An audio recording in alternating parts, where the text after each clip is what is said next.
Sa halip na tahimik na nagpapagaling sa isang ospital, ang isang lalaking naaksidente sa Subic, Zambales.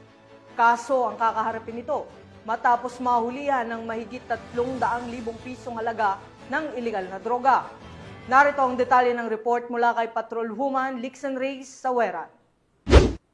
Isang lalaki na naaksidente sa kalsada ang nahulihan ng ilegal na droga matapos itong isugod sa James L. Gordon Memorial Hospital, Barangay Asinan, Olongapo City. Kinilala ni Police Colonel Richie R. Claraval, officer in charge ng Olongapo City Police Office, ang suspect na si alias Frank, 54 anyos, residente ng Purok 7, Barangay Amungan, Iba, Zambales. Siya ay nasangkot umano sa isang self-vehicular accident sa Pamatawan, Subic, Zambales at dinala sa ospital para sa agarang lunas. Habang inaalis ang mga personal na gamit ng suspect bago ito gamutin, napansin ang isang burden coin purse na nakasuksok sa bewang nito at nadiskubre ang isang sachet na may lamang hinihinalang shabu na may timbang na 50.63 gramo at tinatayang halagang 344,284 pesos kasama ang 9 na piraso ng tig-1,000 pisong papel. Dinala ang mga ebidensya para sa dokumentasyon at tamang disposisyon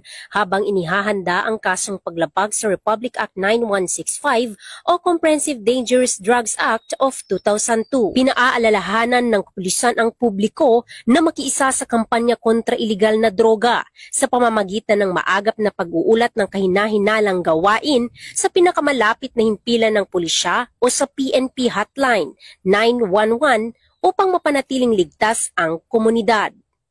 Mula dito sa Police Regional Office 3, ako ang inyong PNN Correspondent, Patrolwoman Lixen Reyes A. Saweran, alagad ng batas, tagataguyod ng Balitang Pulis.